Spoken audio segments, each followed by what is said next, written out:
Welcome to Arts Design Mondays. My name is Lisa Wymore, and I'm the faculty advisor for Berkeley Arts and Design.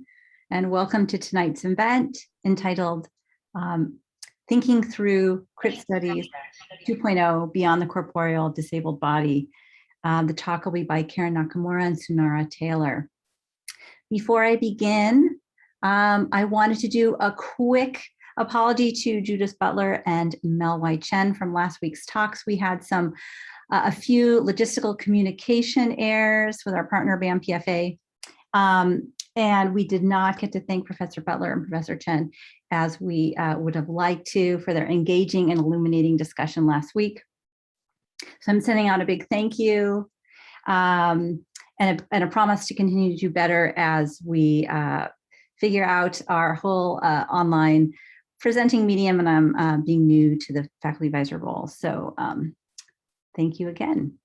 So this Monday speaker series is supported by the Office of the Arts and Design, which connects and fortifies creative departments and units throughout the Berkeley campus. Funds for these talks are made possible by Arts and Design and by generous philanthropic donations. Unique to the speaker series is the connection it has to the course Humanities 20, offered through the Division of the Arts and Humanities. So there are 50 students who are enrolled in the class attending to tonight's public discussion. Welcome, students. This theme of the semester is perseverance, renewal, and reflection. We recognize that tonight's event is located in the territory of Huichin, the ancestral and unceded lands of the Tucson-speaking Ohlone peoples, and specifically the confederated villages of Lashan. The history of prolific artistic and technological development in this region has always depended on this land. Berkeley Arts and Design is committed to supporting the sovereignty and ongoing stewardship of this place by Ohlone peoples through building long-term reciprocity and relationship building with tribal leaders and organizers. On to tonight's talk. Before we begin that, I just wanted to say that we are doing live transcription or closed captioning, and we are recording tonight. If you have access issues, please type in the chat and we will try and work with you to resolve any issues that might be coming up. So welcome, Professor Nakamura, welcome, Professor Taylor. Karen Nakamura is the Robert and Colleen Haas Distinguished Chair in Disability Studies and Professor in the Department of Anthropology. Nakamura's research focuses on disability, sexuality, and other minority social movements in contemporary Japan. In 2006, Nakamura published Deaf in Japan, Signing and the Politics of Identity and Ethnography. Signing and the Politics of Identity and Ethnography of Sign Language and Deaf and Social Movements. Their second project on psychiatric disabilities and community-based recovery resulted in 2 ethnographic films and a book titled A Disability of the Soul, an ethnography of schizophrenia and mental illness in contemporary Japan. And that was published in 2014. Nakamura's books, films, and articles have resulted in numerous prizes, including the John Whitney Hall Book Prize, the SVA Short Film Award, and David Plath Media Award. They are currently finishing a project on trans movements and disability in Japan while launching a new project on robotics, augmentation, and prosthetic technology. Sunaura Taylor is an assistant professor in the Division of Society and Environment. Taylor is a scholar and artist who works at the intersection of disability studies, environmental humanities, animal studies, environmental justice, feminist science studies, and art practice. Her research situates disability and ableism as central forces shaping human relationships to the more than human world. Taylor is the author of Beasts of Burden, Animal and Disability Liberation, which was published in 2017, which received the 2018 American Book Award. Along with academic journals, Taylor has written for a range of popular media outlets. Her artworks have been exhibited at venues such as the CUE Art Foundation and the Smithsonian Institute as part of the Berkeley Art Museum collection. Among many awards she's received She's received she's received the Win Newhouse Award and an Animals and Culture grant. So I want to welcome both of our speakers tonight, and the format we're going to be exploring will be short presentations between 15 and 20 minutes from each presenter, and then they will go into conversation. And then I welcome everyone to put their questions into the chat. Excuse me, not the chat, excuse me. Put your questions into the question and answer Q&A button down at the bottom of your Zoom link, and then we will be moderating. I will be moderating those Q&A questions after Sunaura and Karen have a discussion. So I welcome Sunaura Taylor first to begin, and welcome everyone.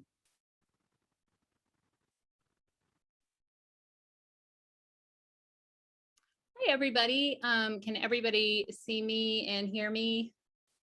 Hopefully yes.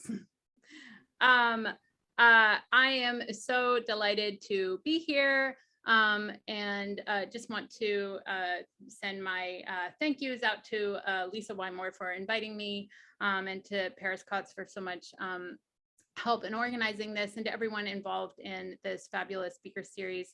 I'm especially really excited to sorry, it is bedtime over here at my house, so my 6-year-old might be popping in a few times, but we will see how we do. But I'm also especially excited to be here with Karen Nakamura. This is really wonderful. So I'm going to do a quick sort of overview of my sort of trajectory around thinking disability beyond the human body. And then I will really focus mostly on my newer work, Disabled Ecologies, Living with Impaired Landscapes, and specifically kind of think through what disability might help us to better understand about aquifers. So hopefully that will make more sense after this lecture. So let me share my screen. Okay, so here we are. Really quick audio description of the image. It just has the title of our presentation, and then a very simple watercolor that I did as part of my speculative aquifer series. It is sort of a diagram of the Tucson Basin with mountains above and bedrock below, and then sort of washes of different colors that reflect what I imagine an aquifer to sort of be like. So I really first started thinking though about disability sort of beyond the human actually when I was a graduate student at UC Berkeley, on the other side of campus in the Department of Art Practice. And I was making a lot of work about animal industries, specifically factory farms. But at the same time, I was very much involved in disability activism, disability community. And these two kind of worlds, these two passions seemed quite separate to me at first. But the longer that I spent in the studio, the more I realized that as I was painting these animals in slaughterhouses and factory farms, that I was really actually painting about disability. And so I began really trying to think consciously about the ways that disability and ableism sort of function beyond the human body and actually impact the way that we treat and relate and think about non-human animals. And so that kind of small intuition eventually turned into my first book, Beasts of Burden. And that book kind of attempts to do a lot of different things, but I'll just say really briefly, I think two of the main things that it tried to do that are relevant to this talk are that it really showed how, or attempted to show how, disablement is really central to animal industries themselves. So the disablement of animals that we use in a variety of ways is kind of central to how animals are turned into products, and central to how these industries make money, produce profit. And that is very much entangled with the disablement also of the people who work in these factories. So, but more broadly, I think it also was really trying to show how ableism as a system of oppression is dependent on anthropocentrism. And so in other words, the able-bodied traits, the able-minded traits and capacities and abilities that are privileged under ableism are always human, right? And so non-humans always lose out under sort of ableist systems, ableist regimes. So my newer work really follows a lot of these same lines of inquiry to think about how disability and ableism shape our understandings of nature more broadly, of our ecosystems, of environmental, of our environments, and specifically of environmental catastrophe.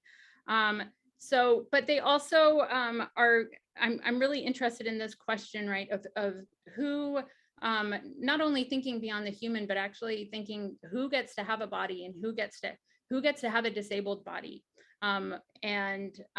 You know, could we say that a water body could be disabled is sort of a question that I'm really interested in and intrigued by.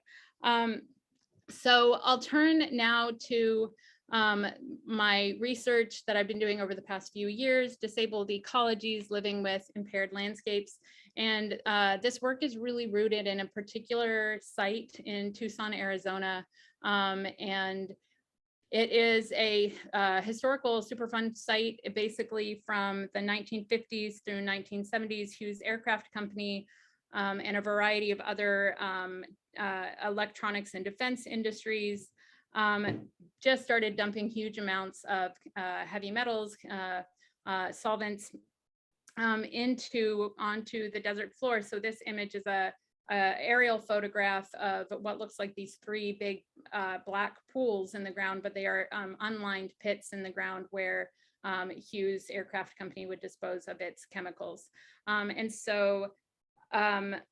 And one of the main chemicals was trichloroethylene, or TCE, which was used in the manufacturing and cleaning of missiles. So it might be asked why I'm focusing on such an old site when our news feeds are, of course, just bombarded with climate catastrophe every day. But I'm really interested in the sort of sticking with the sort of long aftermath of environmental damage in terms of both what that looks like for ecosystems themselves, but also for the communities of humans and non-humans who live with those ecosystems. And so that was one of the reasons why I wanted to choose this specific site. And I think it kind of exposes a larger issue, which is that treating environmental harm and its multifaceted effects on the health of humans, animals, and ecosystems is a long-term, enduring, and often incurable process. So it is a reminder that for many creatures and ecosystems and people on this planet, the coming decades of environmental crisis will stretch not only towards death and illness, but also towards something else, something impaired, dependent, filled with loss and struggle, requiring assistance, accommodation, with creative forms of care and treatment. And so as a disabled person, I recognize this as disability. And so while past environmental movements in this country often focused on the protection of landscapes, you know, they deemed as pristine or quote unquote untouched and wild, today, I think it's pretty fair to say that people fighting for the environment are really understand that nature has been profoundly and in many ways permanently altered in serious ways. And so what we live with in the present and will for decades to come, even under best case scenarios, is, in my opinion, a sort of mass ecological disablement of the more than human world. A disablement that is, of course, utterly entangled with the disablement of human beings, which of course does not fall on all human beings equally. So given this, I feel like it's really important and vital to consider what forms of care and treatment and assistance what we might call this age of disability will require. So over time, about 4,000 gallons of TCE seeped through these lagoons, through the desert floor and into the groundwater in the aquifer. The contaminants reached the area's wells, were pulled up and distributed across Tucson's largely Mexican-American south side and portions of the Tohono O'odham Nation. Residents began noticing that their plants would die when they'd water them, their dogs and cats and farmed animals would become ill. The chemicals entered people's bodies as they drank and showered, and many people, thousands of people, died of cancer, were diagnosed with chronic illnesses, or were born with disabilities.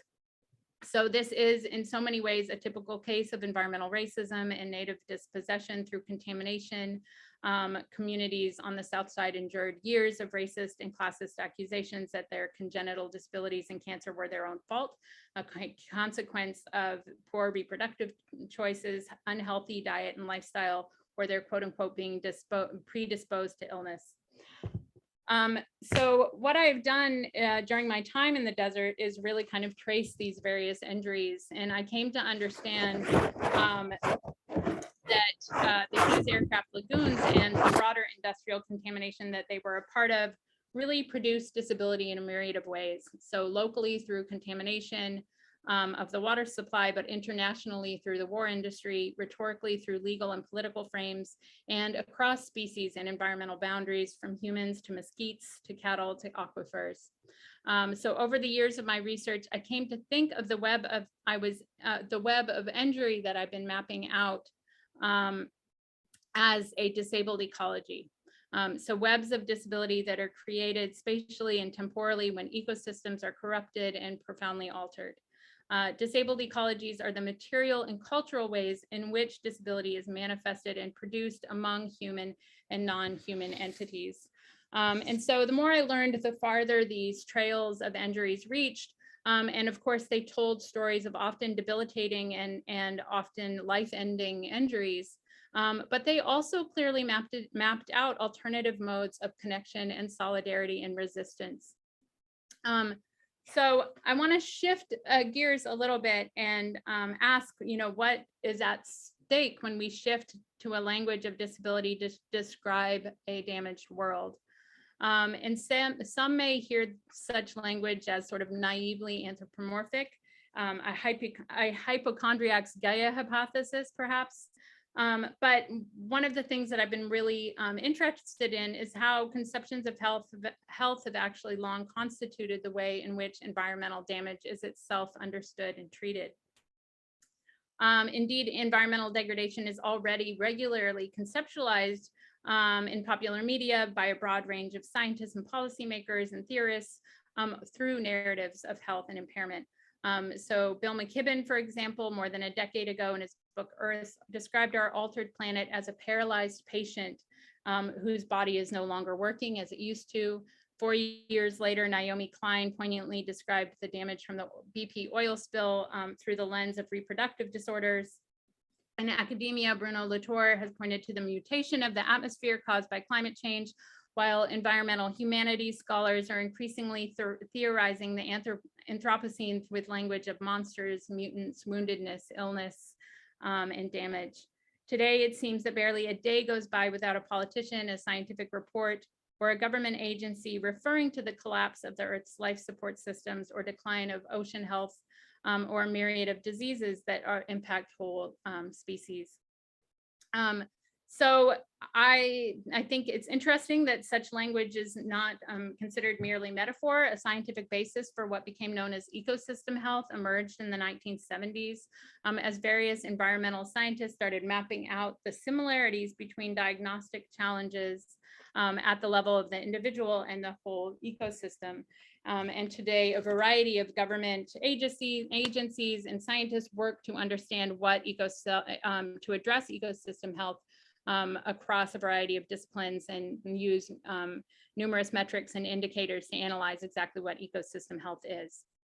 But we could also look to the language of ecological risk assessment, which uses concepts such as impairment to understand and analyze the health of ecosystems. So an ecosystem within ecological risk assessment is impaired if, quote, its condition has departed from an acceptable state in a way that is ecologically or societally significant. The EPA also uses such language defining impaired waters as the detrimental effect on the biological integrity of a water body caused by an impact that prevents attainment of the designated use. According to the EPA, actually close to half of the rivers and streams in the United States are impaired waters. So that's a lot of impaired bodies to bring into disability community. So in standard accounts, ecological metaphors of health are often traced back to conservationist Aldo Leopold, whose concept of land health understood health as the capacity of land for self-renewal. This genealogy, however important, does in some ways sidestep indigenous epistemologies that have long understood land and non-human kin and non-humans as kin that can be named. And one of the sort of formative scholars is, to my thinking, is Leanne Simpson, Michi Segig Neshnabeg, scholar, writer, and artist. And I just have to apologize for my horrendous pronunciation. But Simpson has written about how Native communities can reclaim connections to homelands when they are too polluted to live in or eat from. And she writes, "You do not abandon your mother when she is sick. You do not abandon the land because it is contaminated or encroached upon." So what all of this shows is that across a variety of arenas, there is already a sort of recognition that the landscapes that we inhabit are increasingly impaired, ill, and disabled. And for this reason alone, it feels really vital to me that disability communities and critical disability perspectives sort of name this language and be a part of untangling what concepts such as health, illness, and disability mean, and also what disability justice could look like for an increasingly impaired nature. So instead of viewing these moments as metaphor, I'm really interested in viewing them as material, and I understand them as sort of ecological disablement, or what the profound alterations to the capacities and functioning of an entity or system, which limits its ability to sustain itself and others as it previously had, and which alters its reproductive capacities and capacity to renew. So to reflect on more deeply on ecological disablement might be and what disabled ecologies are, I want to turn to the aquifer I started this presentation with. And I hope that I am not totally getting too close to time. Please interrupt me if I am, because I didn't look at the clock when I started. I'm interested in the aquifer, of course, because the aquifer was contaminated. Tucson's regional aquifer was contaminated by this military pollution. If pressed to describe an aquifer, many kind of typically imagine it as a sort of underground tank filled with groundwater, just sort of waiting to be used by the humans who need it. But this image of a container is quite troubling because it perpetuates the idea that an aquifer can be measured and siphoned to suit a community's infrastructure, while erasing an aquifer's fundamental entanglements with other ecosystems, an idea that conveniently, of course, benefits those industries and investors that would wish to exploit it. So in reality, aquifers are much messier. They are complex and often ancient networks of porous and non-porous underground materials surrounded by water that moves wherever gravity guides it. The water that makes up an aquifer occupies the available spaces between grains of sand, larger gravel, or impervious layers of rock and clay. And one of the really interesting things about aquifers is that they are not easily disentangled from other aquifers or from the above ground water, the rivers, the streams, and the riparian ecosystems to which they are connected.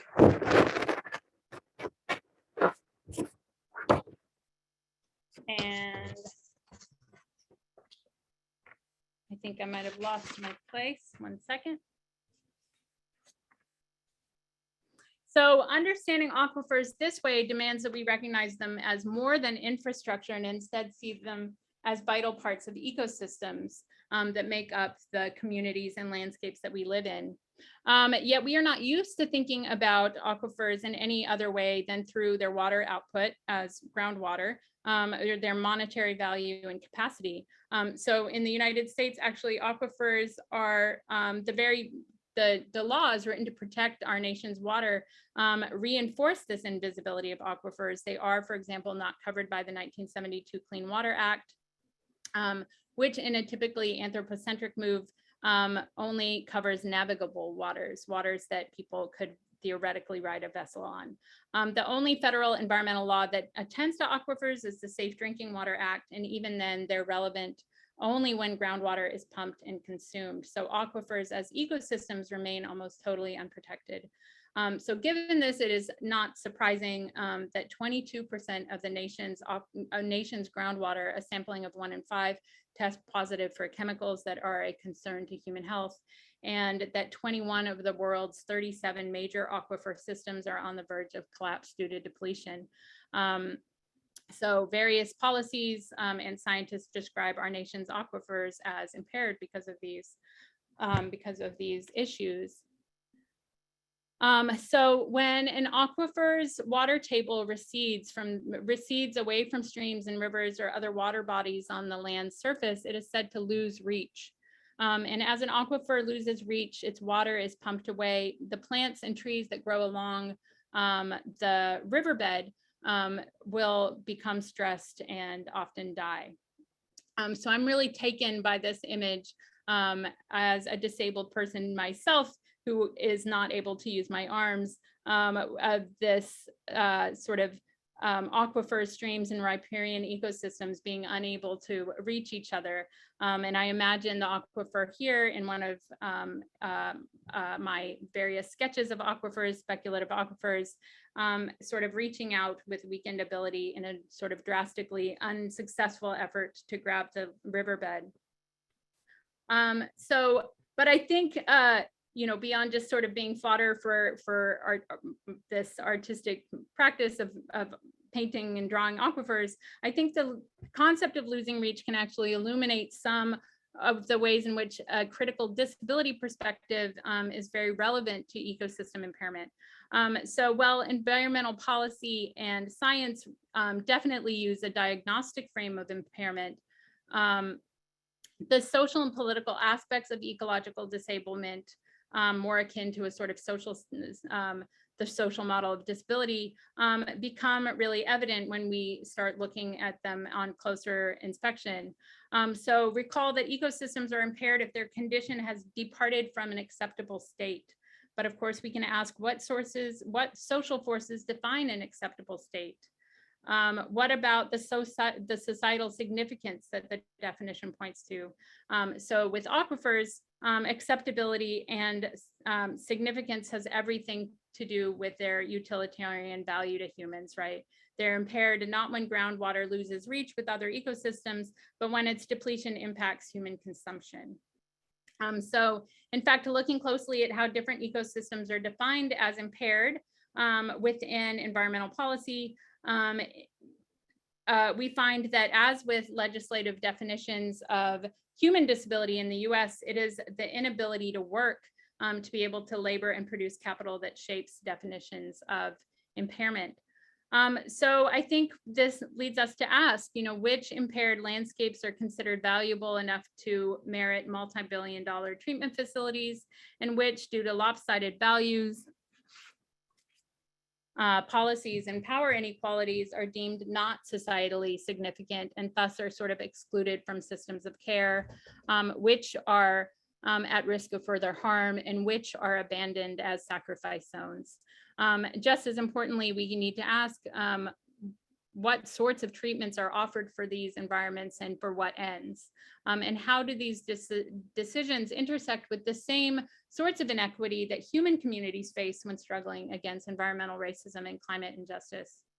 So I want to be clear that I want to identify disabled ecologies and recognize our damaged environments as disabled, not because I believe that medicalizing and diagnosing is the answer to environmental harm, but because I believe that such naming can provoke some crucial ethical attunements.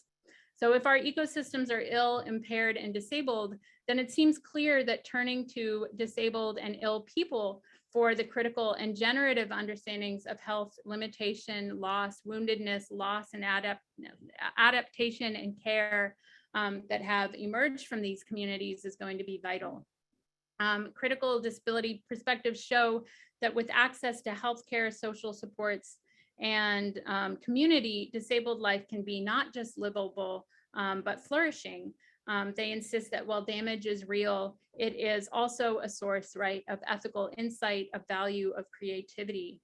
So if our landscape is disabled, then I believe that our need to learn this ethics is urgent. So to state that we are living in an age of disability then is not said with disability pride, but it is said with a recognition that there are ways to transform, to find solutions, to center care, interdependency, and expansive visions of access, to create the conditions over the coming decades to learn from what disabled activists call Crip brilliance. And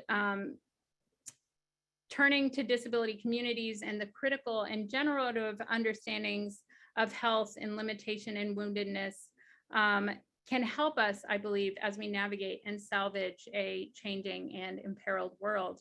And so I want to end with a quote by Harriet McBride Johnson, the amazing disability activist and lawyer, who once described the sort of undeniable reality that disabled people have lives well lived, right? And I believe that these disabled lives well lived are what we can hope for and work for our permanently altered ecosystems, for our water, and for the Southside community and the aquifer. And so I will end there. Thank you so much. Thank you, Sunaura. We will move now to Karen. I think it's your ending was such a great segue, thinking about access to community healthcare and centering of care being essential for our human experience. And so Karen, we will begin once Sunaura stops sharing, and then there we go. Okay, great. All right. Thank you, Karen. Hi, I want to thank Lisa and Paris and everyone else and for organizing this. And I'm quite surprised to see over 200 people in attendance. I'm very honored. I don't think I've spoken to 200 people since the before times. It's also very, very hard to follow Sunaura Taylor. She's such a wonderful speaker and thinker. And so I'll try to do my best. But you can see why I hope she's proven to be such a dynamic addition to the UC Berkeley faculty, even though she just arrived. Let me begin my slides. So I've been trying to, let's see. I just want to make sure my slides are moving because it's noting that the sharing is paused. Are my slides moving? I'm not seeing them move yet, Karen. I'm just seeing your first slide. Ha ha ha ha ha. And this is why we had done the, we tried so hard to do the. It's okay. It's part of the Zoom experience, I'm sure. The Zoom experience, yeah. We'll get it going. I think I'll do it this way. There we go. So I've been trying to think through, as the house chair in disability studies, I've been trying to think through the future of disability studies for a while. And I think Sunaura's work is a great example of what the next generation of disability studies is doing. In 2015, at my prior institution, I ran this conference called Queering Anthropology. And for me, you know, I see queer anthropology and or queer studies and Crip studies as being very similar and on similar trajectories. And for myself, as someone who identifies both as queer, genderqueer, and Crip, that I find myself, thinking through these things using similar lenses and trying to think through the history of the of these fields. But when I ran this conference called Queer Anthropology, it was really about thinking through, many of us in queer anthropology had not had queer folks as our dissertation chairs or our mentors. And so we had, sort of been able to come into it. But starting in, the 2000s, many of us had, and I think that freed up a lot of people to think of what would happen in a sort of post-queer anthropological frame when we started to stop thinking of queer as just queer bodies. And so when I came to Cal, I wanted to also bring that provocation to Crip studies, Crip theory, Crip anthropology, whatever you choose to call. What I do is Crip anthropology. And so for me, it was two domains, and I think it's a good segue from Sunaura's work, because I think these domains or provocations that you might have for a new type of Crip studies come from both new representations of disability, like trying to rethink how we talk and how we represent disability, and then also moving beyond just the sort of a study of the disabled body mind, or social institutions that deal with the disabled body minds, to a new sort of post-disabled body mind Crip studies. So those are my provocations for really thinking through what Crip Studies 2.0 might bring. So you got a overview of my previous work from Professor Wymore, and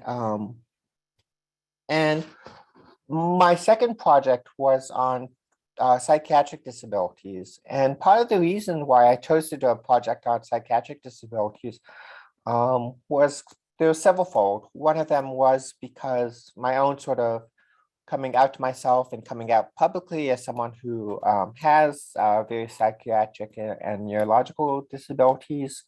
The second was really seeing students in my courses who are really struggling with psychiatric disabilities, that universities nationwide, globally, really have no desire or capacity to accommodate, and really wanting to push us to really recognize, psych disabilities, mental illness, as a disability category. That many times it's not. When you think of disability, you don't think of psychiatric disabilities.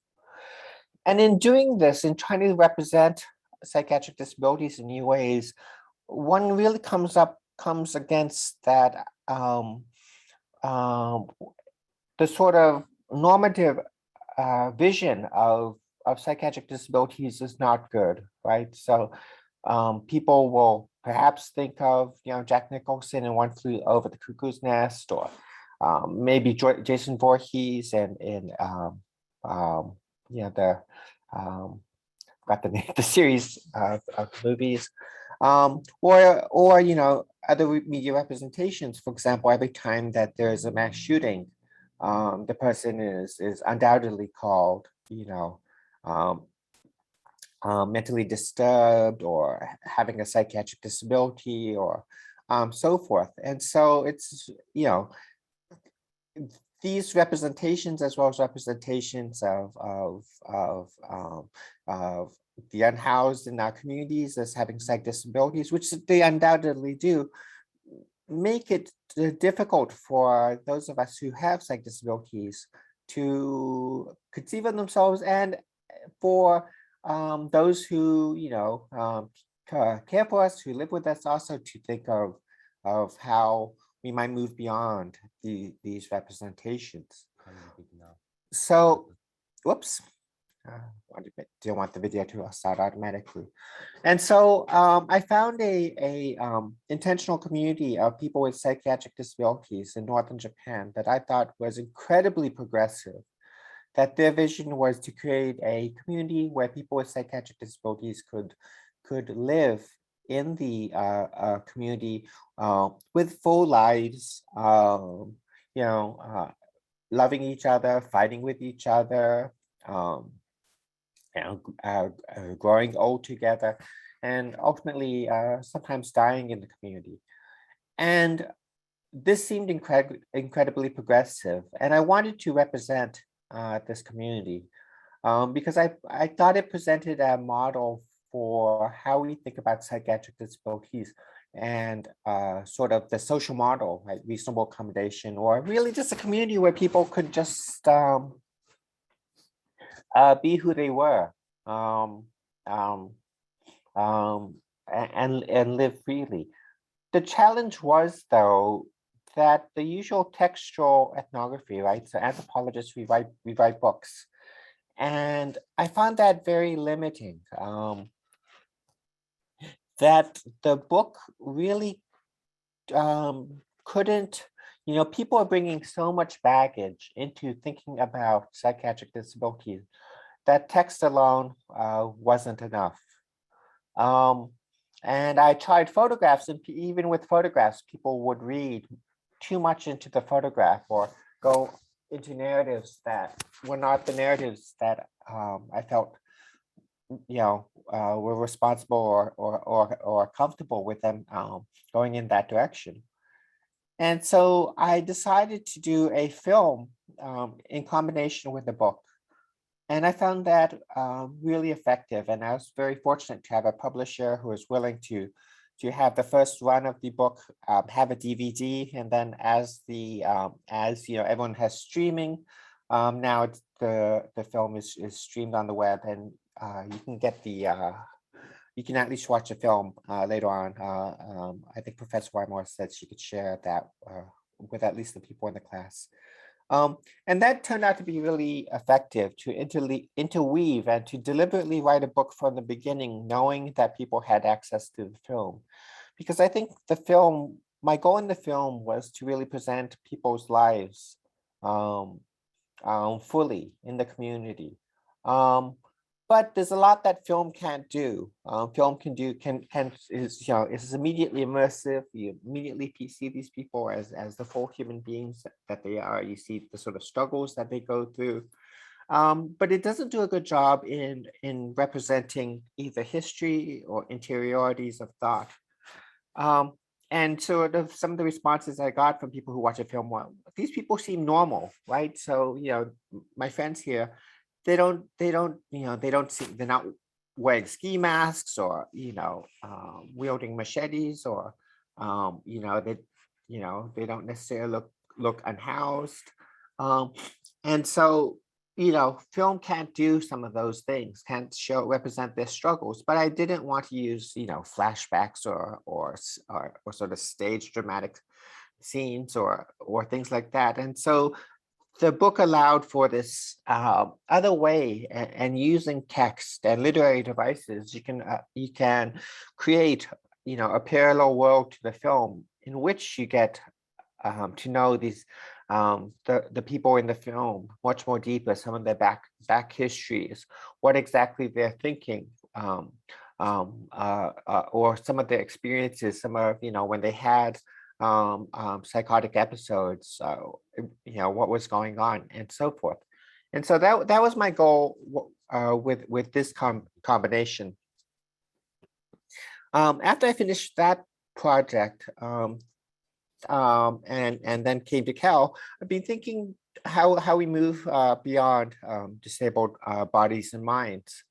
And I'm trying to think of this really, as what Crip Studies or Disability Studies 2.0, Crip Studies 2.0 might look like. Because I think as the sort of new generations of disabled students and scholars sort of emerge, they'll start to realize, hey, from our broad experience as disabled persons, we view the world very differently.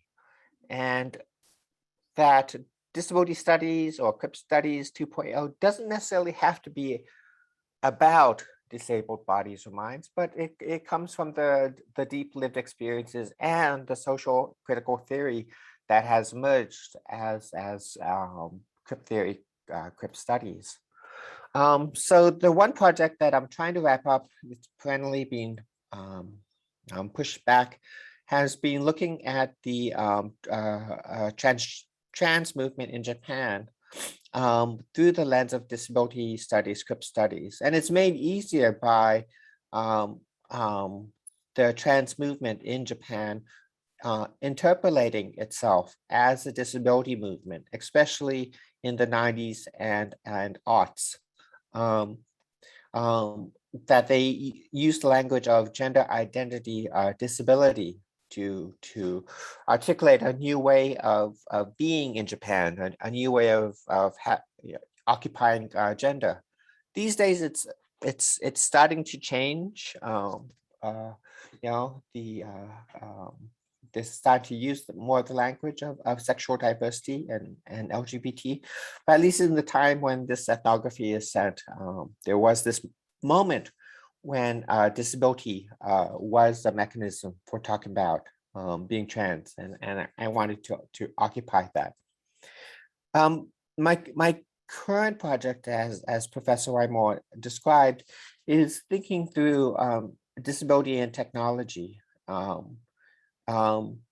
in Japan and the United States. And these days, I'm particularly interested in artificial intelligence and how it affects disability communities, but also how we as disabled folks can better understand it. And I'm really prompted by Sunaura Taylor's use of disabled ecologies to try to think of AI as these sort of, often the metaphor is that they are childlike minds, but they have really moved beyond being childlike minds, but they are in some ways still profoundly disabled minds, the AIs that is. And yet we are, just as with our aquifers, we are in this uncomfortable new world where we are sort of interdependent with these disabled technologies.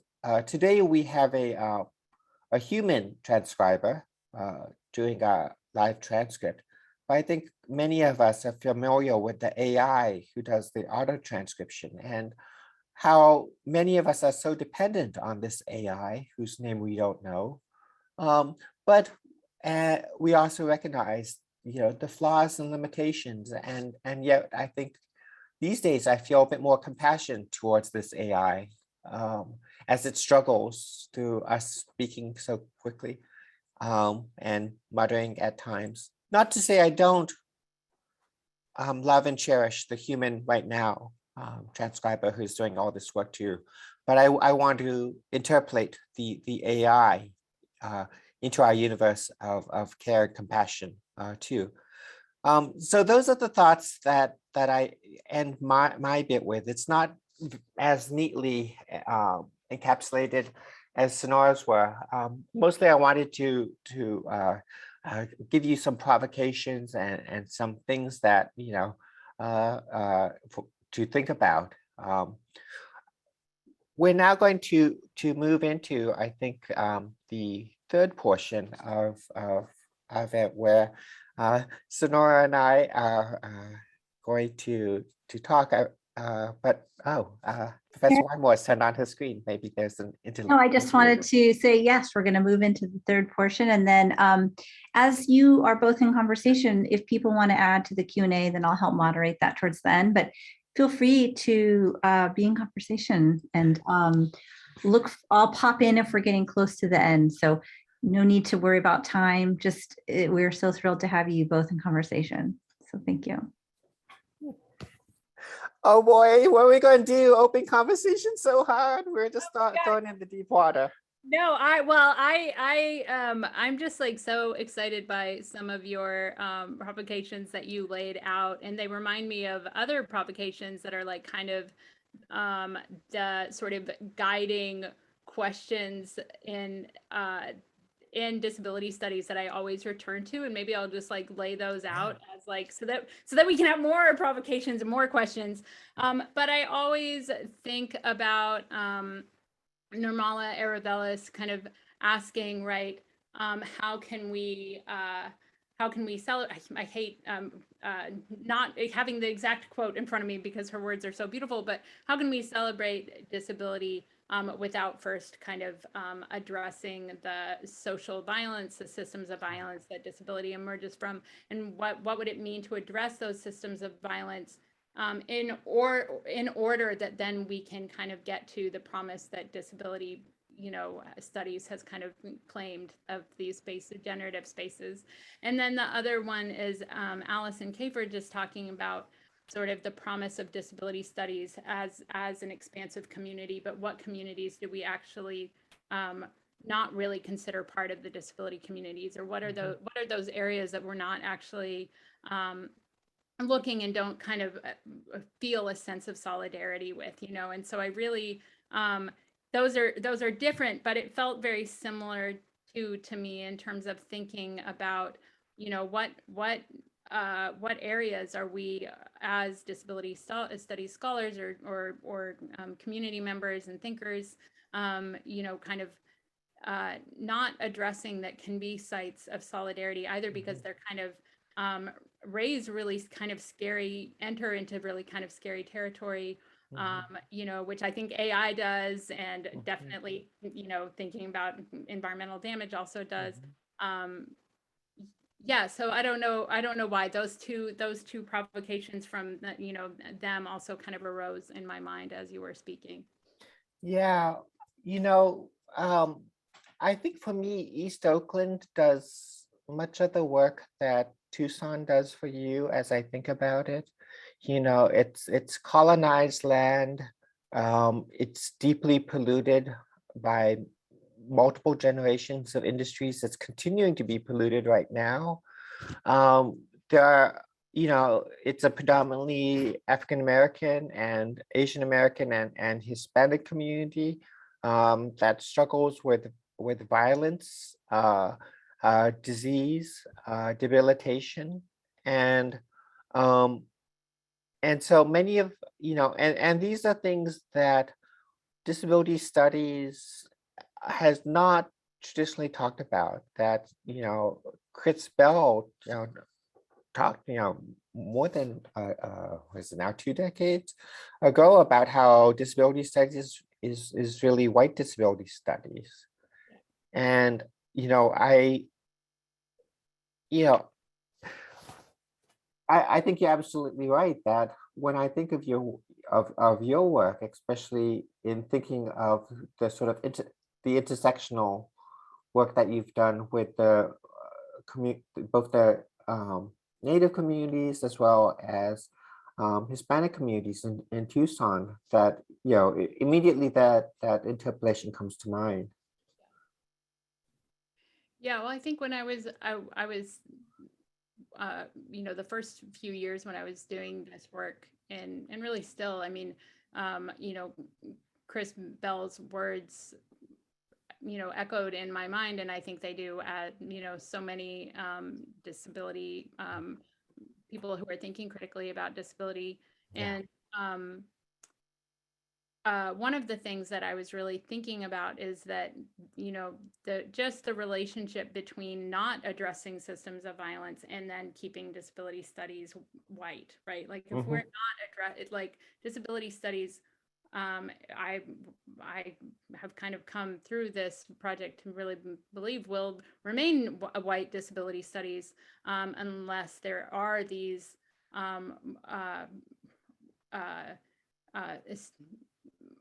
spaces and sort of, what's the word I'm looking for, sort of, unless there's an incredible amount of attention to systems of racial violence and of colonialism and capitalism and the kind of the disabling impacts of those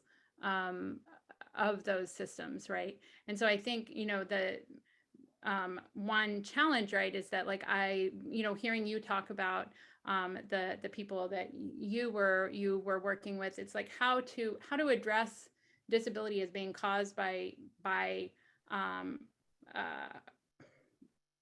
I'm using this word a lot, but by violence violence and oppression, with not kind of having that trickle down onto disabled people Yeah. who then will be associated with that negativity, or will have their lives reduced to to injustice, right? Yeah.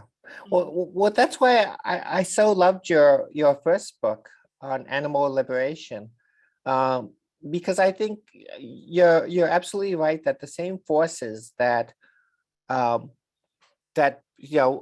allow violence against animals and their continued our continued predation Yeah. of animals is the same thing that allows us to see certain people as less than human, and the continued predation upon those people, whether they're brown, indigenous, black, people of color, immigrants, um, um, and so forth, and then you're now extending, and I'm not sure if it's metaphor, but to the environment itself, that our seeing the land as something that's alienated from us is allowing us to predate it in a particular way, and to not recognize this process of alienation, that it is other, and that it is disconnected from other others, has allowed its disablement, its debilitation. Mhm. Yeah. Yeah. Yeah, no, I feel like this is sort of it definitely you know a sequel or the follow-up to Beasts of Burdens, in terms of really following those same kinds of questions, but uh, yeah, just kind of expanding them to think about our relationships with um, the ecosystems and the land that we live with, so but I was also kind of intrigued by both. I feel like both of us have this kind of uh, tension around, like, thinking have using disability studies, or using is a negative word, but sort of thinking with disability studies as a method or methodologically, but then also always returning back to the fact that, like, disabled people exist and have lived experiences. And I was wondering, I was wondering if if you wanted to elaborate on that at all any further, just in terms of you know when we what are some of the risks that you see in, like, a Crip 2.0 of thinking, moving beyond disabled body minds, to, like, is there a way in which disability or Crip can start meaning too much, that it almost, like, loses touch with the lived experience, or how do we make sure that we're always holding those two things at the same time?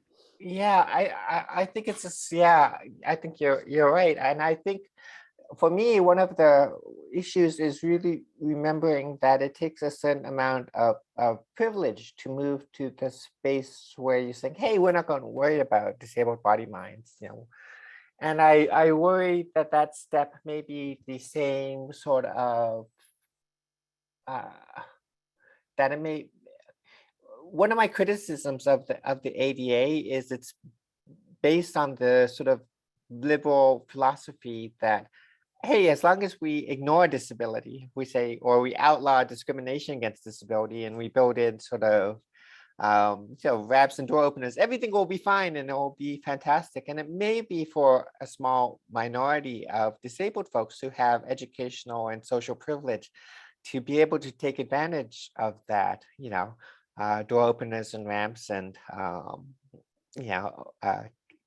caption media and so forth. But for many people who are struggling with, homes with toxic lead, who are not able to leave their house, and who are not able to access education, all of the gains of the ADA are relatively meaningless, that the power of multiple institutions working in intersectional ways doesn't allow them to do that transcending. And I think it's, for me, one of the sort of central figures of that is police violence, and how the constant specter for many Black and Brown community members, that they can try to do everything that they want, but a single encounter with with a member of the police can result in all of that dissolving in a millisecond, and how that colors everything that they do. And so until in some ways we can resolve the basic issue that, we are in very much a colonized environment, or that many of us are living in a colonized environment where we are not free to transcend the conditions of our race or disability or gender. Saying, hey, we're all going to just move beyond that, I think is has a lot of folly attached to it. Yeah, totally. And I completely agree. And I also think that thinking about police violence is also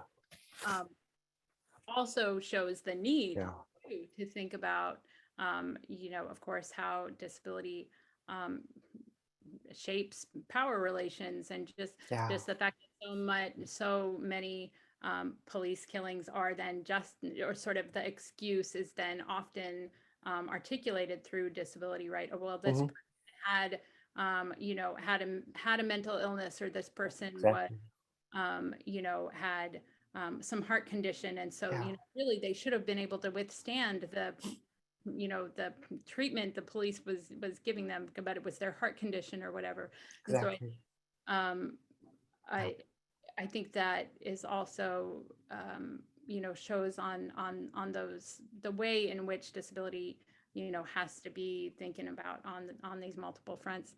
And I mean, also your words make me think about academia. I remember when I was first applying for PhD programs and visiting programs, and in all honesty, finding all this interest in disability studies in departments that had no disabled people, or people who were identifying as disabled, and it was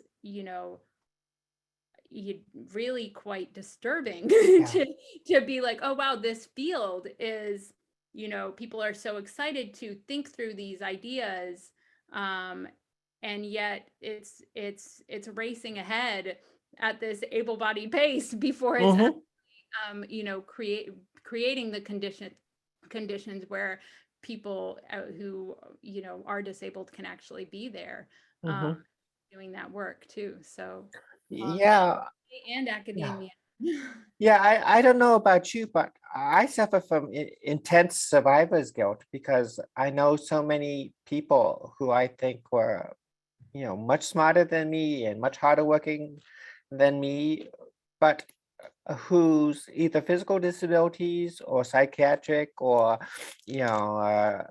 processing disabilities led to ways that academia was able to force them out, or to or essentially wear them out.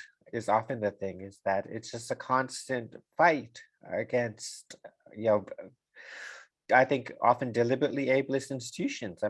There's a reason why there's so few disabled academics. It's just so hard to survive. Yeah. And I'm also recalling our conversation at lunch last week, where we were talking about special education and services for disabled kids in schools, and really recognizing that special ed is very different in schools that are private schools or schools that are in wealthy neighborhoods, and then in schools that are not wealthy. It often becomes a school to prison pipeline. Yeah. Yeah, I mean, so it just it starts so much earlier than the university. Yeah. But it's interesting because our colleague Ella Callow, who's the ADA 504 coordinator, Cal has talked about the surge in disabled university students, and all of our other colleagues are like, oh my God, the disabled kids are coming. What are we supposed to do? I'm like, woo! But she attributes it to the ADA was signed 26 years ago, and it's been slow, but we've suddenly started to really see all the kids who were put on the short buses and put into segregated institutions. They have finally made it, and now it's really the university that's having to change. And in some ways, the COVID was great, because for a year, many disabled students found an environment in which they could flourish, and now they're back. We're back. Yeah, no, and I think it's also like, social media, it's the disability justice organizers, Yeah. it's disability arts and culture. I mean, it's there's nothing to make me feel more sort of like, whoa, where was I during those, that lost decade of PhD life, and to come out, to kind of come out of that and be like, oh, I really, really feel actually like there is such a different sort of way in which just disability is part of other social justice conversations, and part of just part of public life in this way that I really don't feel like it was even 10 years ago. Parts of disability arts is just this incredibly thriving world right now. Whereas 10 years ago I didn't feel like that. So I think I think that's it's also that there is a more potentially, I mean, I don't know, I could be totally wrong, but it feels like there's also more comfort in identifying, right, with having, but I say that while also remembering that I think it was at lunch you were also saying, right, that who are going to be the kids who are or young people, the students who are who feel comfortable to identify as someone needing those supports, and it's going to be often the people who've had privileges in their life to feel like they can ask for those supports and not have that come back on them in a negative way. So it is exciting, and I'm also cautious about it, but one of the things I really loved about being in the East Bay and just meeting the fantastic students at Cal and fantastic disabled students is them really bringing this. What I should have put on my slide as one of the other provocations is, what does an anti-capitalist disability movement look like? Because that's been that's a provocation that the disability justice movement, especially places like organizations like Sins Invalid, have really pushed as an anti-capitalist bent. And so much of the ADA was profoundly capitalist. You are what you work. And so thinking through, and I've been, using that as a challenge in my classes, what does an anti-capitalist classroom look like? Right? So much of schoolwork is based on, you must produce widgets at a certain pace of a certain quality. And we're preparing you for widget making. Yeah, this tension was actually really coming up in the last class I taught in the last semester, and because I think there's that same sort of same sort of question or dynamic in terms of environmental work, right? Like I'm a pretty much a firm believer that capitalism it is capitalism versus the planet, and so I try, of course, to rethink assignments and deadlines and all these different things, but at the same time, it's like, we are in this this institution that wants to see outputs, that wants Yeah. to see, some level of efficient meeting of tasks and stuff. And so we joked about it quite a bit, actually, that it was, people are trying to rethink relationships to nature, but then they're having their deadline where they have to write me a paper.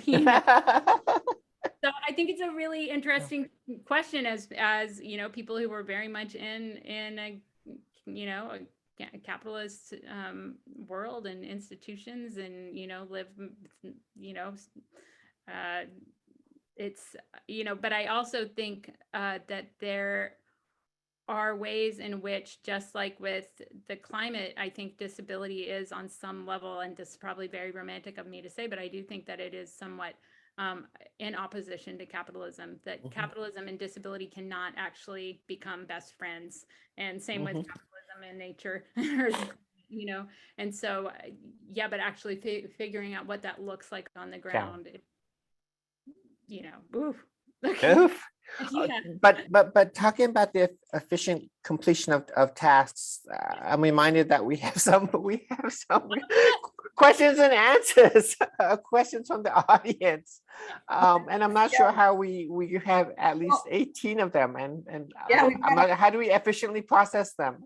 Well, I thought, keeping on the lines of what you're talking about around communities impacted by both environmental degradation and thinking about the whiteness of disability. There was a question in our chat about by Corbett from the Black Panther Party actively engaged issues of race, disability, pollution, and health disparities in East Oakland in the 1970s, yet their work was ignored by disability rights and continues to be ignored by disability studies, thinking about sickle cell, among other issues. And maybe both of you could sort of address that, where, in your responses to your presentations. Yeah, I think Corbett is, as usual, 1000% right. And I don't think it's not just that they were ignored. I mean, the Black Panther Party was assassinated, that they were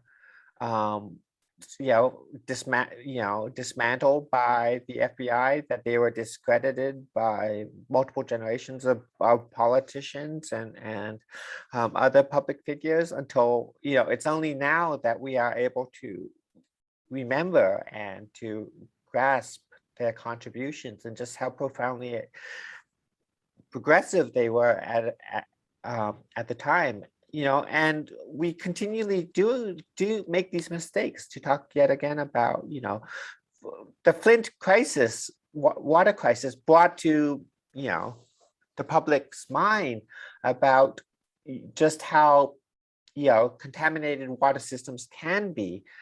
But Flint is just, and we've already forgotten it, but across municipal water systems across the nation,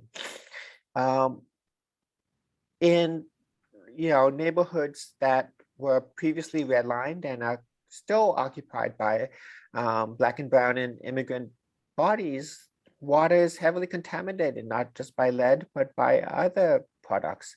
And this is part of the fundamental debilitation of successive generations of people, children living in those communities. Sunaura can talk more about that. Yeah, I mean, I would just say yes to absolutely to everything that Corbett laid out, what Karen just said. And, I mean, I think one of the things that I've been so just profoundly grateful to learn doing the research that I've been doing in Tucson is that,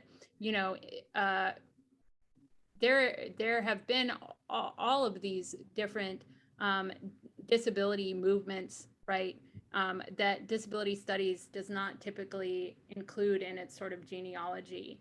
And environmental justice organizers, I absolutely feel like are an example of that, and I'm hesitant to also, I don't want to colonize environmental justice by saying it is disability studies. So I'm not gonna say that, but I'm also gonna say it also is disability studies, and it is this the the community that I have been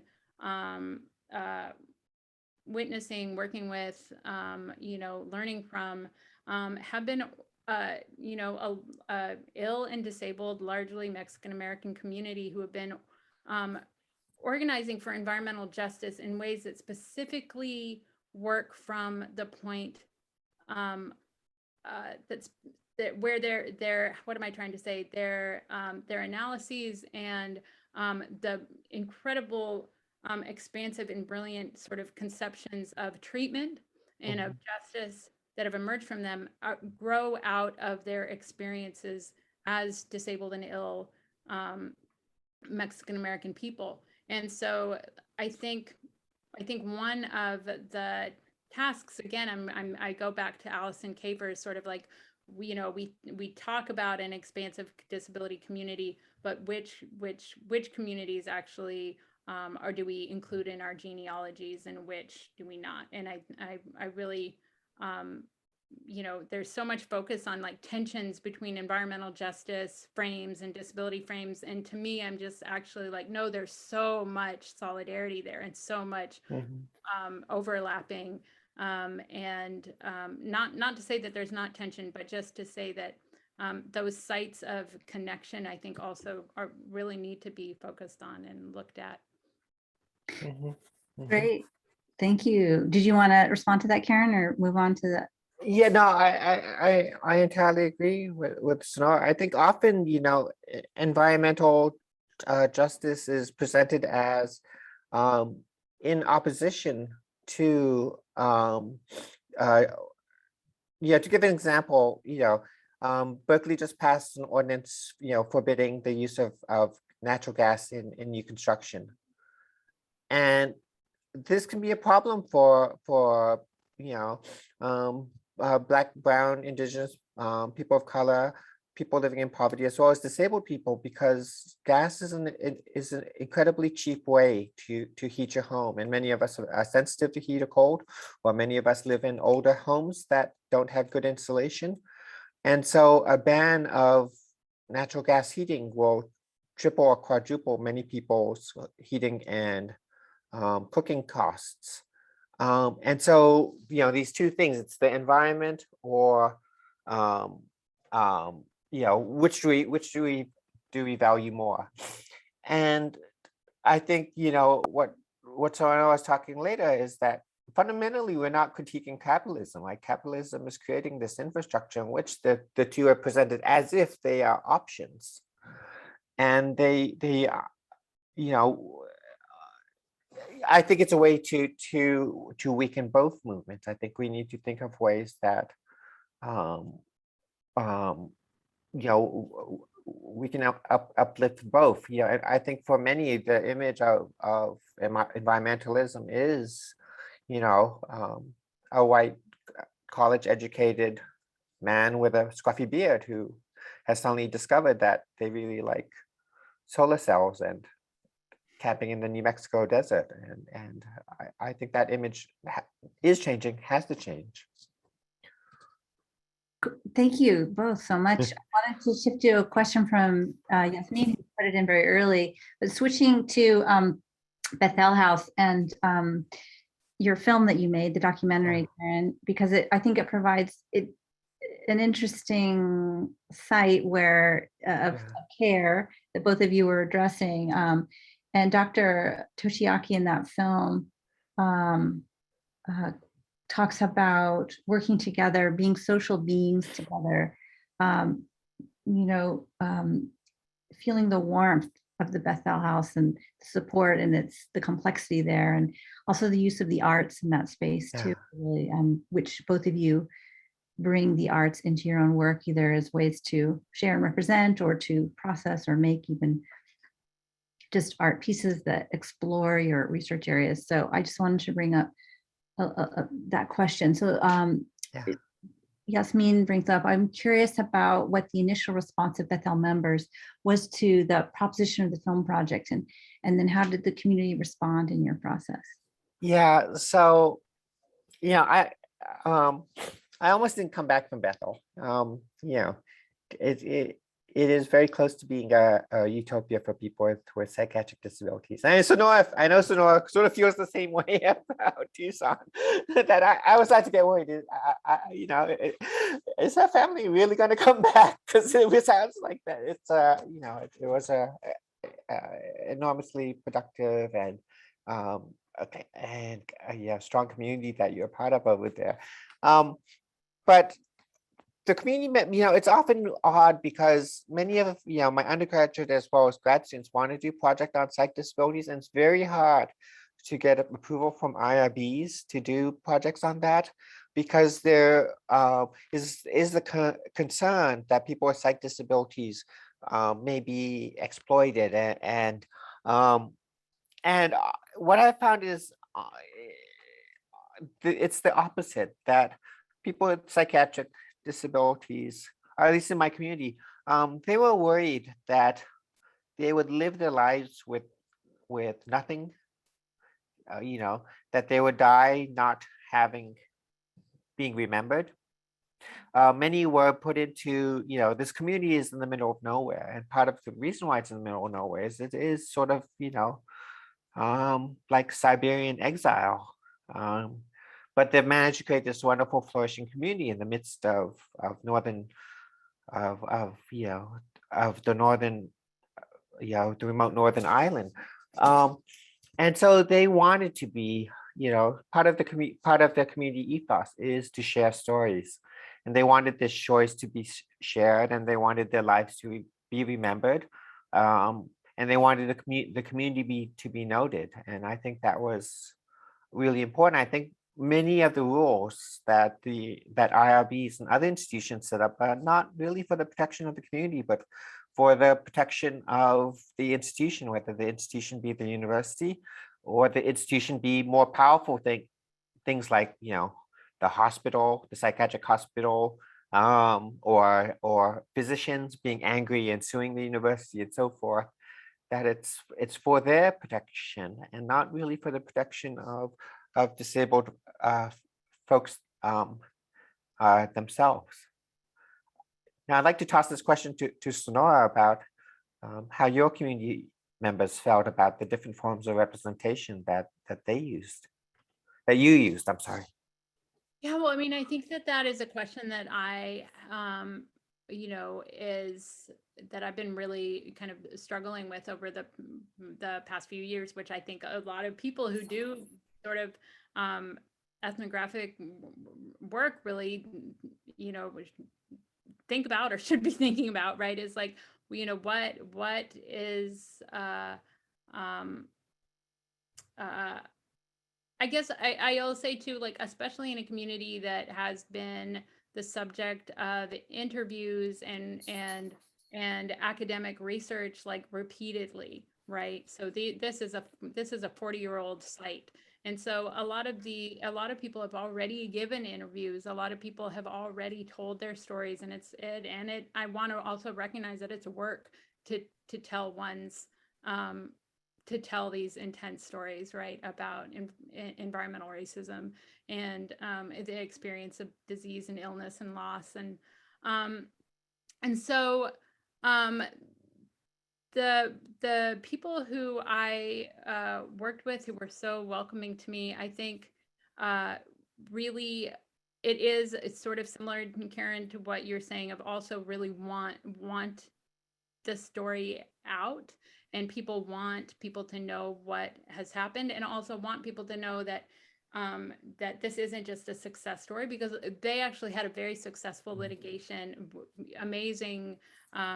We're able to get these water treatment plants and stuff. So on one level, it's very successful, but on another level, they still don't have medical care, right? They still are struggling for that. And as a researcher, I wish that there was a way that I could be like, the thing they want is access to medical care and access to services, and obviously I can't do that.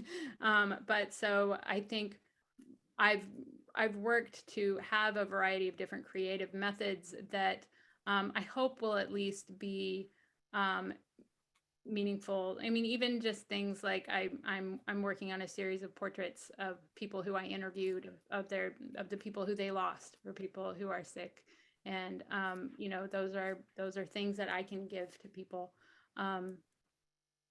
So I mean, I think it's a really tricky question, right? As again, a really privileged academic to be also, you know, working. Yeah, recalling your earlier words, you know, two ideas which, you know, 5 years ago I don't think could have been brought up, but we can now start talking about basic income and universal healthcare. I think just those two things would profoundly shape so many people's lives, whether they're disabled, you know, immigrant, Black or brown or indigenous. And, you know, that it's taken so long for us to get to the place where we could actually start talking about. I mean, they're instantly vilified, but we could sadly finally talking about it. But, you know, it seems to me so many lives would change with you know, one of our grad students, Katie Savin, wrote this fantastic dissertation in social work on how it's a full-time job just to stay on SSI, SSDI, that the amount of paperwork and constant monitoring just to get a basic income and healthcare is enormously debilitating for people. Yeah. And the fact that we have to, you know, pass special sessions of Congress to get healthcare for, you know, 9/11 first responders, or for veterans who are coming back from, you know, our forever wars with traumatic brain injuries, or from the burn pits, or for people who are affected by the environmental pollution and the Superfund sites. And every time it has to be something special, right? A special piece of legislation has to be written, when just two things, basic income and universal healthcare, would just profoundly change the landscape for just so many lives, and enable, I think, an incredible flourishing of our community. I mean, imagine just what people could do if they didn't have to constantly pay the mental and physical and task of like all the paperwork and all this sort of having to prove and constantly fighting. Yeah. Well, no, and just comparing that to our discussion of the ADA, right? Yeah. Like how much more sort of access and ability to flourish, you know, those two, you know, basic income and universal healthcare would provide to disabled people. People would just, you know, kind of put the ADA to shame. So Well, yeah, I tell my students, hey, the ADA was signed by a Republican president, you know, George Bush Sr. Think about that. Don't think of it as an incredibly progressive law. It was signed by a Republican. Oh, I think you're on mute, Lisa. I know, the Zoom, forever Zoom, you're on mute. Well, with that, with these wonderful thoughts and provocations and discussion, I'm sorry everyone who posted such great questions. We will save the Q&A and be able to respond as we can in the future, in future conversations together. Thank you all for attending. Thank you, Karen. Thank you so much, Sunaura, for this wonderful evening tonight. And I'm going to ask before we leave that if Sunaura and Karen, can you stay into the webinar, and then Paris will end. But let's all just do an applause for our speakers tonight. I know you can't hear everyone, but we want to just thank you for everyone in attendance, appreciating you and bringing these important conversations to light. Thank you, Lisa, for this series. This is fantastic. Oh yeah, you're welcome. I'm learning how to bring it forward for my predecessor, Shannon Jackson. So thank you all. Paris will end the webinar now. Have a lovely evening. Thank you all.